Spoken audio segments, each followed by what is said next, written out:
Hello everyone, welcome to 99 notes. आज हम कर रहे हैं डेली करंट अफेयर्स 5 अगस्त के। देखिए, यहाँ तक आने के लिए आपको करना क्या है, daily current affairs 99 notes search करना है, आप यहाँ जाएंगे। पहली न्यूज़ है कि tourism has potential to contribute to India's achievement of being third largest economy. India third largest economy बनना चाह रहा है, टूरिज्म ये काम करने में मदद कर सकता है। कौन बोल रहा है? हमारे गजेंद्र सिंह शेखावत जो टूरिज्म मिनिस्टर हैं वो बोल रहे हैं। और कहाँ बोल रहे थे? 7th India international hospitality expo. यहाँ पर क्या बोल रहे थे, क्यों बोल रहे थे, छोड़ दो। क्या फैक्ट्स उन्होंने दिए हैं वो बहुत इंपॉर्टेंट है। क्या कि टूरिज्म ऑलरेडी 2.78% कंट्रीब्यूट कर रहा है इंडिया की जीडीपी में, ठीक है। और जो टोटल कंट्रीब्यूशन है हमारा 5.83% के आसपास आता है। इतना तो डायरेक्टली कंट्रीब्यूट हो रहा है, ठीक है। और ये इनडायरेक्टली कि लोग यहाँ पर अगर शॉपिंग वगैरह करते हैं उसके थ्रू जैसे भी कंट्रीब्यूट कर रहे हैं, हम 5.83% कंट्रीब्यूट कर रहे हैं, ठीक है। हमारे रिसेंट एस्टिमेट्स ये इंडिकेट करते हैं कि ओवरऑल टूरिज्म जो है उसने 5.8% कंट्रीब्यूट करा है इंडिया की जीडीपी में। बड़ा फिगर है। दूसरा ये कि 40 मिलियन जॉब्स क्रिएट करी हैं टूरिज्म ने, 8% ऑफ टोटल एम्प्लॉयमेंट। एक चीज़ यहाँ ध्यान रखेंगे, बच्चों को हटा दीजिए। और इंडिया में ज़्यादातर महिलाएं पार्टिसिपेट नहीं करती हैं एम्प्लॉयमेंट में, उनको हटाएंगे तो आप ये जो 40 मिलियन जॉब है, 4 करोड़ जॉब हैं, यही अपने आप में 8% ऑफ इंडियाज़ टोटल एम्प्लॉयमेंट बैठ जाता है, ठीक है। तो इतना कंट्रीब्यूट करा है। फिर इंफ्रास्ट्रक्चर डेवलप, अब यहाँ पे ना कुछ इनिशिएटिव हैं। सरकार क्या कर रही है कि 2 लाख करोड़ का इंडिया में इंफ्रास्ट्रक्चर डेवलपमेंट हुआ है इस वजह से टूरिस्ट डेस्टिनेशन में। कहाँ कहाँ पे? हम खाली हेरिटेज टूरिज़्म की बात नहीं कर रहे, हेरिटेज मतलब एंशिएंट सिटीज़ वगैरह में जान रही है सब, टेम्पल टूरिज़्म।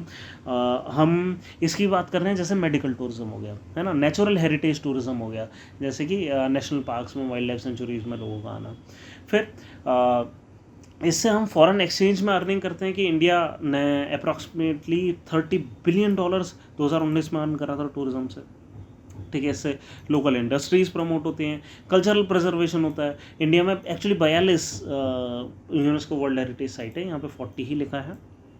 फिर इससे इनोवेशन, डिजिटाइजेशन होता है, ठीक है। ये और कुछ और पॉइंट्स बोले, ये हमारे मेन पॉइंट है। और फिर policy support, government plans to increase tourism contribution to GDP to 10%। 10% बहुत बड़ा फिगर है। और एडिशनली हम 20 मिलियन यानी कि 2 करोड़ नई जॉब खाली टूरिज्म में अकेले चाहते हैं बनाना, ठीक है। इसके लिए हम कुछ पॉलिसी सपोर्ट दे रहे हैं। तो यही न्यूज़ थी हमारी पहली। मेनली आप फैक्ट्स देखेंगे इसमें मेंस के लिए। अगला, law ministry report flags infrastructure challenges. यहाँ पे एक्चुअली नाम नहीं दिया है, उन्होंने बोला कि एक रिपोर्ट है जिसने ये बोला है। और इन्होंने करा क्या था, एक स्टडी करी थी जिसमें कि 20 कोर्ट्स और 10 स्टेट्स के अक्रॉस स्टडी करा गया था। और यहाँ पे हमें कुछ चीज़ें निकल कर आई। क्या निकल कर आई? और इनमें से कई सारी चीज़ें हमें पहले से पता है, जैसे कि हमें पता है कि इंडिया के जो कोर्ट्स हैं उसमें ओवर क्राउडिंग है, सीवियर ओवर क्राउडिंग है, लैक ऑफ कोर्ट रूम है, स्पेसेस नहीं है एडवोकेट्स के लिए, लिटिगेटर्स के लिए, पार्टीज़ जो हैं वो खड़ी रहती हैं, है ना। तो ये जो चीज़ है ओवर क्राउडिंग, ये एक प्रॉब्लम है। फिर एक्सेसिबिलिटी इश्यूज़ है, जैसे कि बार रूम्स जहाँ पे कि एडवोकेट्स बैठते हैं वो कोर्ट रूम से बहुत दूर हैं, तो एडवोकेट्स को बार बार मतलब बार रूम्स और कोर्ट रूम्स के बीच में टू एंड फ्रो करना पड़ता है, लंबा पड़ता है ये। फिर आईटी इंफ्रास्ट्रक्चर का चैलेंज है कि खाली 45% of judicial officers have electronic display, 20% अभी भी बन रही हैं। वीडियो कॉन्फ्रेंसेस कहाँ पर हैं कि 32% of district court lack video conferencing facilities in jail, कि जेल में वीडियो कॉन्फ्रेंसिंग की फैसिलिटी ही नहीं है। 39% ने कहा है कि कोई फायर सेफ्टी इक्विपमेंट नहीं है, ठीक है। ये तो चलिए इस रिपोर्ट ने बोला है खाली इस चीज़ से रिलेटेड, और भी कई सारी चीज़ें हैं, जैसे कि कोर्ट में केस लिस्टिंग प्रैक्टिसेस एक बहुत बड़ी चीज़ है। आपने हॉस्पिटल्स में देखा होगा, क्या कभी ऐसा हुआ है कि एक डॉक्टर का एक साथ 2 ऑपरेशंस क्लैश कर गए? नहीं, ऐसा नहीं देखने को मिलता। हॉस्पिटल मैनेजमेंट प्रैक्टिसेस अच्छी होती हैं, पर कोर्ट में ऐसा नहीं है। एक वकील के 2 केस एक साथ लग जाते हैं। कहीं ना कहीं से वकील को, एक तो वकील को प्रिपेयर करने का टाइम नहीं मिलता केस के लिए, और फिर कभी कभी क्लैशेस पड़ जाते हैं, और फिर क्या है, तारीख पे तारीख, वकील जाते हैं, तारीख मांगते हैं। तो ये बहुत बड़ी प्रॉब्लम है। इस टाइप की कई सारी प्रॉब्लम्स हैं जो कि पहले भी कई रिपोर्ट्स में हाईलाइट हो चुकी हैं। इन सब से होता क्या है, अब ये आपके मेंस के आंसर्स के पॉइंट बन जाएंगे। क्या डिलेड प्रोसीडिंग होती है, एक्सेसिबिलिटी इश्यूज़ हैं कि भाई बार रूम्स कोर्ट रूम से बहुत दूर हैं तो एक्सेस नहीं हो पाते, इससे रिड्यूस एफिशिएंसी होती है।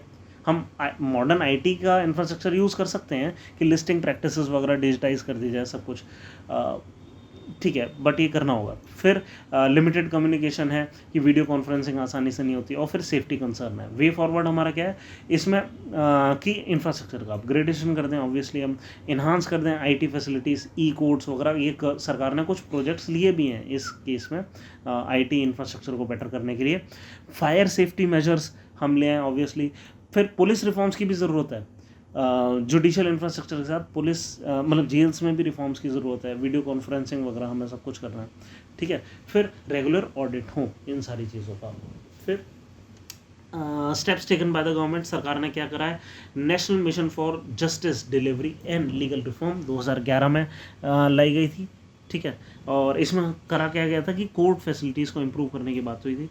फिर ई कोर्ट्स हमारा प्लेटफॉर्म है कि हम आईटी इंफ्रास्ट्रक्चर का जितना बेहतर यूज़ कर सकें करें, जैसे वीडियो कॉन्फ्रेंसेस करें, इलेक्ट्रॉनिक केस मैनेजमेंट सिस्टम आए, जैसे मैंने बताया ना case listing practices, electronic management system हो, टाइम वगैरह, इसको जजेस अपनी तरीके से ऑपरेट कर पाएँ, जो वकील हैं उनका ऑपरेशन अलग हो, जो क्लाइंट्स हैं उनका ऑपरेशन अलग हो, इस तरीके से। तो scheme for infrastructure development of district and subordinate court, ये एक स्कीम है सेंट्रली स्पॉन्सर्ड, ठीक है। बस यही कुछ स्कीम है जो सरकार ने रिसेंट टाइम्स में करी है। नेक्स्ट खबर पे चलते हैं। As in Kerala local climate processes can worsen climate extremes. अब क्या कह रही है ये न्यूज़, एक्चुअली ये जो वायनाड में डिज़ास्टर हुआ था रिसेंटली, है ना, हमने देखा था कि एक लैंडस्लाइड आई थी, वायनाड लैंडस्लाइड, ठीक है। ये हमें एक चीज़ दिखा रही है क्या, कि हमारा जो हाइपर लोकल फोरकास्ट है वो अच्छा नहीं है, और इसकी वजह से हम लोकल पॉपुलेशंस को आगाह नहीं कर पाते हैं कि भाई इस टाइप का डिज़ास्टर आ पा रहा है, ठीक है। अब हो क्या रहा है, इन्होंने एक अच्छा ऑडिट करा है, हमारी इस न्यूज़ ने, इस आर्टिकल ने अच्छा ऑडिट करा है कि हमारे फ़िलहाल के जो सिस्टम्स हैं वो किस तरह काम करते हैं। अभी जो अर्ली वार्निंग सिस्टम है कहाँ से स्टार्ट होते हैं, हमारे वेदर फोरकास्ट से, कि वेदर का फोरकास्ट आता है कि भाई बारिश हो सकती है ना, इस तरीके से। फिर जबकि जो डिज़ास्टर मैनेजमेंट है वो हमें long term climate risk outlooks को देखते हुए करना चाहिए, ठीक है। अब यहाँ पे चैलेंजेस क्या हैं, ठीक है, कुछ पॉइंट्स को अभी के लिए आप हटाओ, ठीक है। ये पॉइंट्स मेनली ये कह रहे हैं कि हमारे जो एक्सट्रीम इवेंट्स हैं वो और ज़्यादा बढ़ जाते हैं इस चीज़ से कि हम डिफॉरेस्टेशन कर रहे हैं, डेवलपमेंट कर रहे हैं कुछ एरिया में, और इसकी वजह से जो डिज़ास्टर छोटा आना होता है वो भी एम्पलीफाई कर जाता है, ठीक है। इस चीज़ को हम देखेंगे इसी न्यूज़ में थोड़ा सा आगे, ठीक है। अब आते हैं चैलेंजेस पे। सबसे पहले कि हम मेन चैलेंजेस क्या हैं, कि जो हमारे मॉडल्स हैं जो हम यूज़ कर रहे हैं डिज़ास्टर्स को प्रेडिक्ट करने के लिए, इनमें इनपरफेक्शन है ना, एक्यूरेट प्रेडिक्शन नहीं हो पा रही है। कैसे क्यों हो रहा है, क्योंकि हमारे जो मॉडल हैं लोकल इवेंट्स को नहीं समझ पाते हैं, और हमें पता है कि जो लोकल ड्राइवर्स है वो बड़ा कर देते हैं किसी भी क्लाइमेट के इफेक्ट को। मतलब हमें पता है कि 1.5 डिग्री सेल्सियस बढ़ गया है दुनिया का टेम्परेचर, बट हर जगह एक जैसा नहीं बढ़ा है, कुछ जगहों पे बढ़ा ही नहीं है, ठीक है। कुछ जगहों पे 5 डिग्री सेल्सियस अबव एवरेज हो गया। तो ये जो हाइपर इवेंट्स हैं जो एम्पलीफाई कर देते हैं सिचुएशन को, उसको तो ले ही नहीं रहे हमारे ग्लोबल प्रिडिक्शन पैटर्न्स, है ना। तो ये चीज़ ये न्यूज़ बता रही है। फॉर एग्जांपल उन्होंने कहा है 2015 की एक स्टडी को हाईलाइट करा है that coastal area surface coastal sea surface temperature significantly influence heavy rainfall along India west coast, यानी कि वेस्टर्न घाट्स में जो रेनफॉल होती है इस पर काफ़ी बड़ा इम्पैक्ट आता है। किस चीज़ का, इस चीज़ का कि कोस्टल सी सरफेस का टेम्परेचर क्या है, कोस्टल एरियाज में टेम्परेचर क्या है। अगर टेम्परेचर बहुत ज़्यादा है तो होगा क्या, इमीडिएटली रेनफॉल हो सकती है। हमने यहाँ पे देखा है, ये न्यूज़ कह रही है कि जब भी कोस्टल वार्मिंग होती है 10 दिन के अंदर हैवी रेनफॉल होती है, ऐसा देखा गया है। तो कहने का मतलब क्या है कि अगर कोस्टल वार्मिंग बार बार हो रही है तो ये हमारे ग्लोबल मॉडल्स का हिस्सा बन जाना चाहिए। हमें ये पता होना चाहिए कि भाई हैवी रेनफॉल इस पीरियड ऑफ टाइम में तगड़ी हो सकती है ना। तो हम ये जो इस टाइप की कोस्टल ऑब्जर्वेशन है इनको अगर इनकॉर्पोरेट कर लेते हैं, इससे हम क्या करेंगे, हमारी जो प्रेडिक्शन की एफिशिएंसी है उसको, एक्यूरेसी है उसको इन्हांस कर लेंगे, है ना। तो ये न्यूज़ ये कह रही है। अब local specific measures and governance हमें चाहिए क्या, कि हम लोकल स्पेसिफिक मेजर्स लें, जैसे कि legal protection for biodiversity can help mitigate disaster, ये सब सही है। कि हम लोकल लेवल पे हम बायोडाइवर्सिटी डिफॉरेस्टेशन वगैरह ना होने दें, मिटिगेट होगा डिजास्टर, ठीक है। फिर combining long term predictions with hyper local risk assessment. अब हाइपर लोकल रिस्क असेसमेंट क्या है, जैसे टेम्परेचर का लोकली बढ़ जाना, ठीक है। फिर जो लैंड यूज पैटर्न है उसका चेंज हो जाना, जैसे कि डिफॉरेस्टेशन हो जाना, है ना। तो ये जो हाइपर लोकल रिस्क असेसमेंट है ये डिजास्टर मॉडल्स में हमारे चले जाना चाहिए, ठीक है। फिर और तीसरी चीज़ उन्होंने ये बोला है कि कोऑपरेशन होना चाहिए लोकल और नेशनल गवर्नमेंट में। कहाँ कहाँ पे, इन मॉनिटरिंग, रिपोर्टिंग एंड वेरिफिकेशन। मतलब जो मॉनिटरिंग स्टेशन है, स्टेट गवर्नमेंट के अलग हो सकते हैं, सेंट्रल गवर्नमेंट के अलग हो सकते हैं, ये डेटा एक दूसरे के पास होना चाहिए। एक ही बंदे का डेटा काफ़ी नहीं है, दूसरे का भी मिले, है ना, ऐसा। तो ज़्यादा डेटा होगा, ज़्यादा प्रिडिक्शंस कर पाएंगे। फिर रिपोर्टिंग होनी चाहिए उसकी, है ना। और फिर वेरिफिकेशन, ये सब एसेंशियल है कि हमारा कि हम इससे होगा क्या, ज़्यादा डेटा की मदद से हम relation between global warming and local event establish कर पाएंगे। फिर नेक्स्ट, हमारे जो प्रिडिक्टिव मॉडल्स हैं उनको एनहांस करना पड़ेगा। अभी जो ग्लोबल मॉडल्स हैं वो अभी शॉर्ट टर्म फोरकास्ट देते हैं, जैसे आप एक्यूवेदर वगैरह पे अपने मोबाइल पे चेक करते होंगे, है ना। किस टाइप की फोरकास्ट हमें मिलती है, जैसे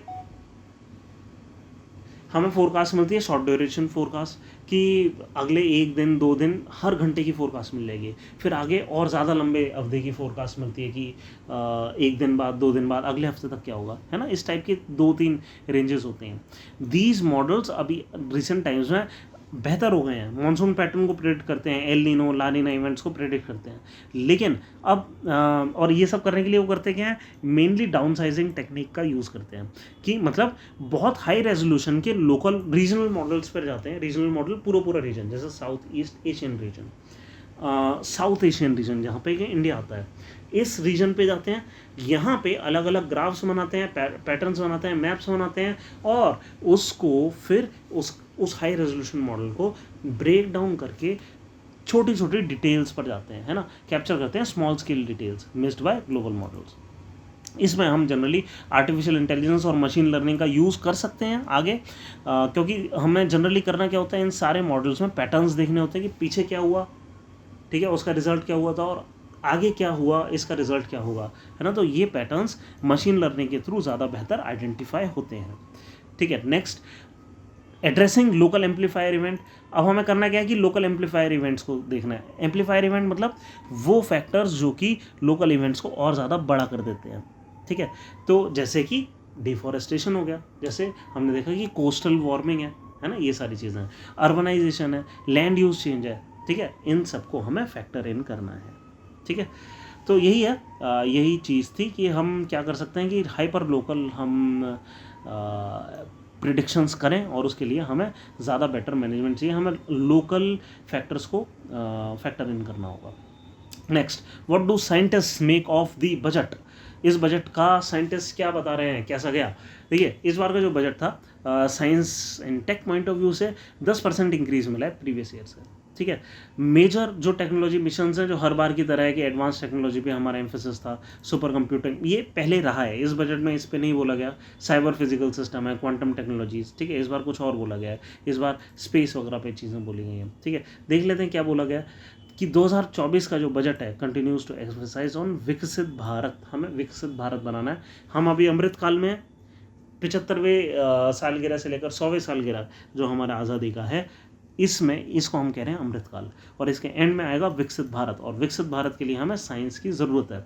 तो सेक्टर स्पेसिफिक बजटरी एलोकेशंस क्या हैं कि हमने स्पेस को 1000 करोड़ की वेंचर कैपिटल फंड दी है। हम चाह रहे हैं प्राइवेट सेक्टर जो है, और हम करना क्या चाह रहे हैं, स्पेस इकोनॉमी को 5 टाइम्स एक्सपेंड करना चाह रहे हैं। इसके लिए हम करना क्या चाह रहे हैं, हम चाह रहे हैं वेंचर कैपिटल फंड क्या होता है, जो कि स्टार्टअप्स को फंडिंग करता है। मतलब हम चाह रहे हैं कि जो प्राइवेट प्लेयर्स हैं वो इन्वेस्ट करें स्पेस इकोनॉमी में, ठीक है।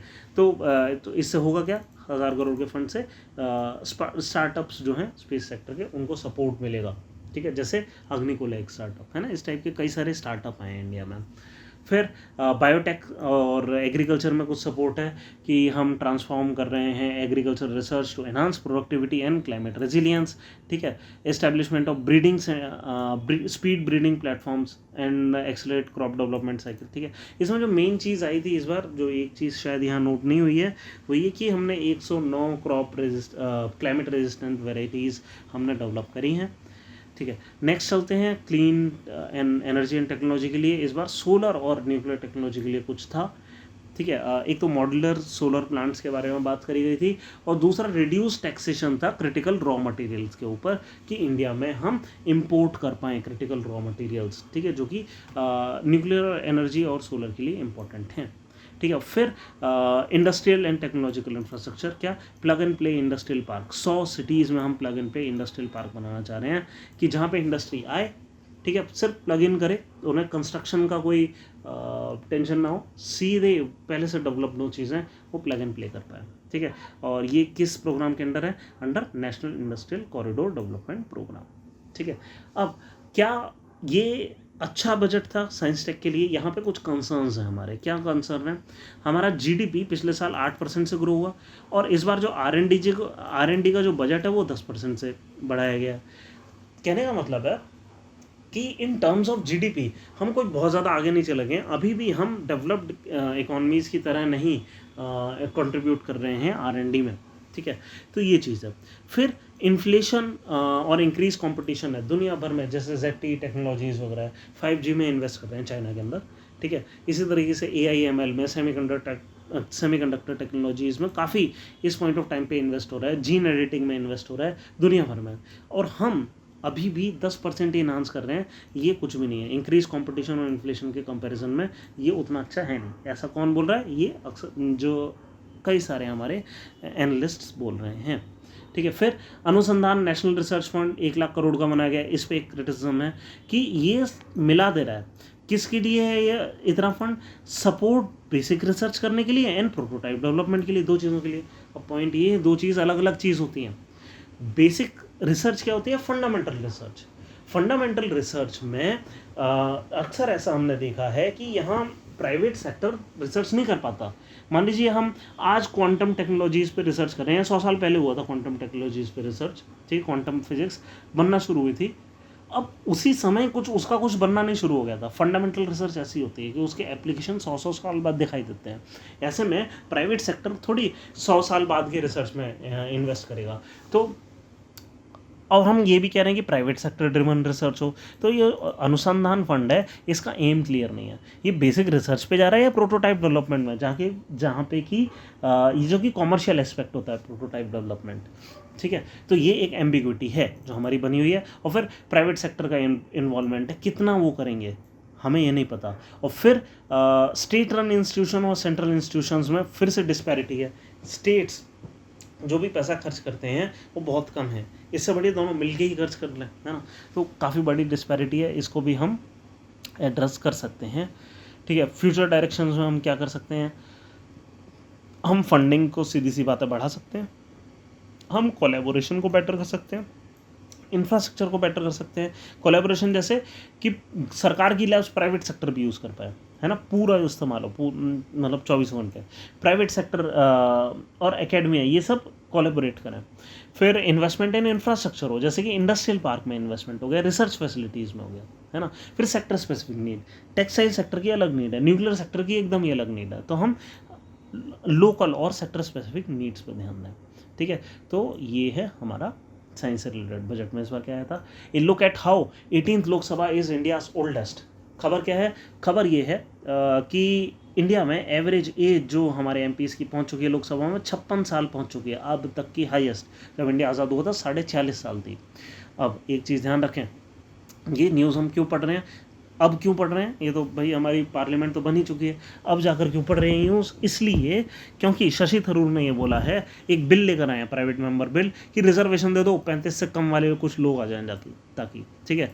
ऑब्वियसली कंट्रोवर्शियल आइडिया है। और फिर राघव चड्ढा आपके एमपी हैं, उन्होंने कहा है कि भाई 25 साल से 21 साल कर दो जो लोकसभा में आने की एज है, मिनिमम एज, ठीक है। इससे कितना बड़ा अंतर आएगा हम कह नहीं सकते, बट ये कुछ रिकमेंडेशंस हैं और इसलिए हम ये पढ़ रहे हैं। तो फैक्ट्स क्या हैं? सबसे बड़ी लोकसभा है हमारी, 56 साल की एवरेजेस है, ठीक है। और ये एक 46 साल थी जब इंडिया आज़ाद हुआ था, है ना, लगातार बढ़ती गई है, यहाँ पे ग्राफ में हमें दिख भी रहा है। लेकिन आज तक की जो सबसे छोटी उम्र की लोकसभा थी 46.4, ये 98 वाली लोकसभा थी, ठीक है। ये कौन सी लोकसभा थी? ये वो लोकसभा थी जिसमें कि अटल बिहारी वाजपेयी आए थे, है ना, 13 दिन की जो सरकार बनी थी, ठीक है।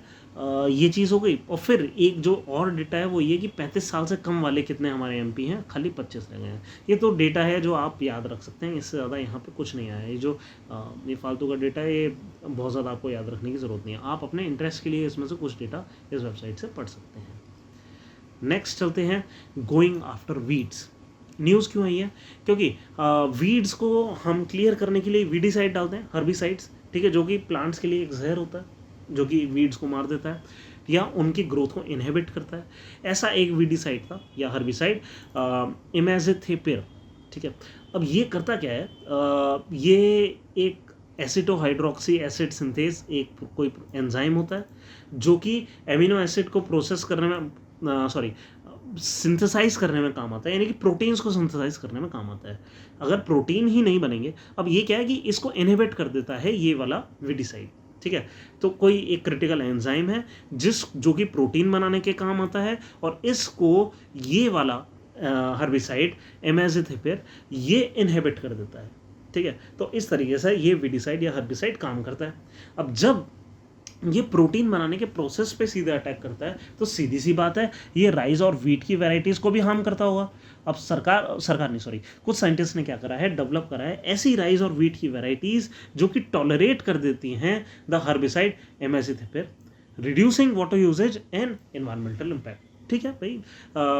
ऐसी वैरायटीज़ हैं जो कि हर्बिसाइड के जो इम्पैक्ट है उसको रोक लेती हैं, बट इससे वाटर यूजेज कैसे कम हो रहा है? देखो समझते हैं कि होता क्या है कि अभी तक हम करते क्या हैं, अभी तक वीड कंट्रोल के हमारे तरीके क्या हैं, ट्रेडिशनल मेथड, कि हम फ्लडिंग कर देते हैं फील्ड की, जैसे ट्रांसप्लांटेशन ऑफ पैडी होता है। हम पहले फील्ड को फ्लड करते हैं और फिर छोटे छोटे बाल जो होते हैं उसके राइस के, उसको एक एक करके इंजेक्ट करते हैं, ट्रांसप्लांटेशन ऑफ पैडी जिसको हम कहते हैं। अब ये करते क्यों है? क्योंकि फ्लडेड फील्ड में ज़्यादातर प्लांट नहीं उग सकते, लेकिन राइस उग जाती है, तो वीड नहीं होगा, तो सारा न्यूट्रिशन राइस को मिलेगा, एक बेहतर यील्ड निकल कर आती है इससे, ठीक है।